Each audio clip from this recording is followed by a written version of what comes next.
Καλή μας Παναγία είναι, πάρτε, είναι η γερόντισσα του Αγίου. Δεν πάρουμε την Παναγία. Είναι η μητέρα του Αγίου Όρους, Ιερά Μονή Παντοκράτορος. Η γερόντισσα, αν έχει άλλη, εκεί είναι, ολόσωμη είναι. Και έχει και τα χεράκια της, τώρα την έχω κάμια σημαίνια από όξω, αλλά από μέσα το πρωτότυπο είναι έτσι όπως είναι τώρα. Είναι αυτά τα χεράκια που έχει έτσι, δεικνύει ότι εγώ είμαι για σας. Άρα να μην μεριμνάμε. Μην μεριμνάτε, εγώ είμαι για σας. Μην μεριμνάτε. Μπορεί να μας τρέψει ο Θεός και με τον αέρα. Ναι, Δεν έχω στροφή. Και να είσαι χορτασμένος και να λες εδώ δεν πεινάω καθόλου. Να περάσουν 10 χρόνια, 1 χρόνο, 10 χρόνια και να είσαι χορτασμένος. Άρα τα μεγαλύτερα γεγονότα τώρα είναι αυτά τα πράγματα που βγαίνουν και ρωτάει ο κόσμος, το ένα το εξαντλήσαμε πιστεύω, τι άλλες απορίες να έχει ο κόσμος να μην προχωρήσουμε παραπάνω από τα εντολάς του Θεού μας. Μάλιστα, δηλαδή να φύγουν τώρα από τις πόλεις οι άνθρωποι που δεν μπορούν να δουλέψουν, τι να κάνουν. Θα τους φωτίσει ο Θεός. Θα φωτίσει ο καλός Θεός ως τότε.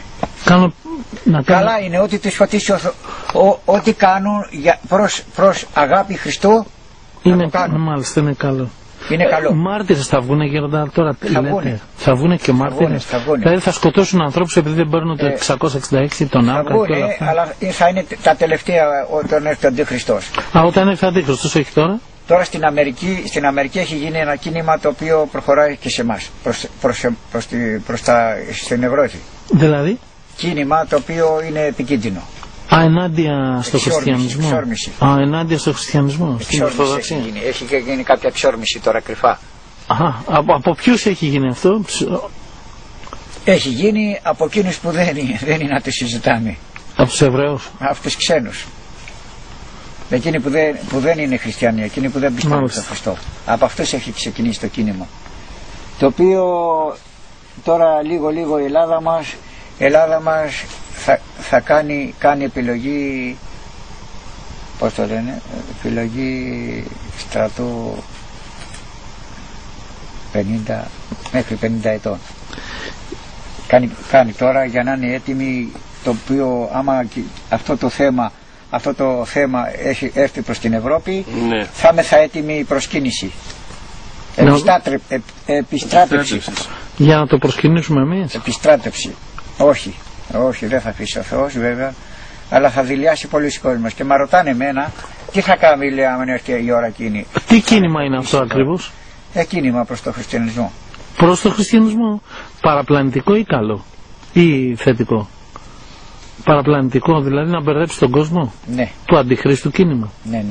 Δηλαδή του αντιχρίστου κίνημα για να. Ότι άμα δεν δεχτούμε αυτά, εσύ τι θα κάνει, λέει. Με το σφράγισμα που. Και άλλα δηλαδή. Διάφορες αιτίες. Τι θα κάνετε. Εγώ θα με φωτίσει ο Θεός άμα έρθει η ώρα εκείνη. Τι θα κάνω. Θα φύγω εκτός ανθρωπίνης προστασίας.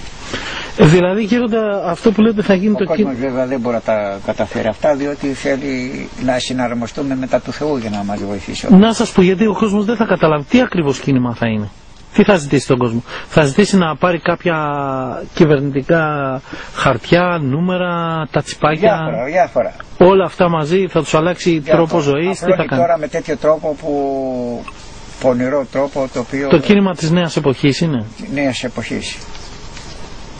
Έρχεται προς τη Ελλάδα. Τώρα ξεκινάει από εκεί, λίγο θα πλώσει, θα πλουτίσει ας πούμε, θα πλουτίσει την Αμερική, μετά από εκεί θα ξεκινήσει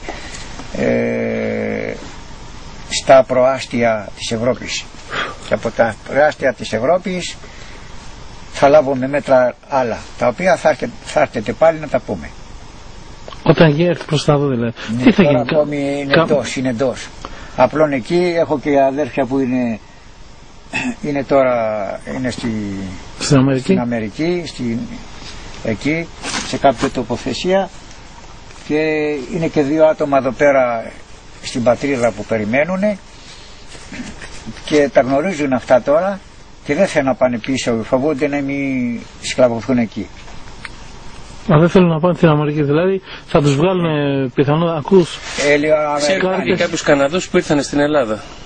Εγώ ξέρω και μια κοπέλα Γερμανίδα, Ελληνογερμανίδα ζευγάρι που ήρθε για αυτά τα πράγματα. Ναι.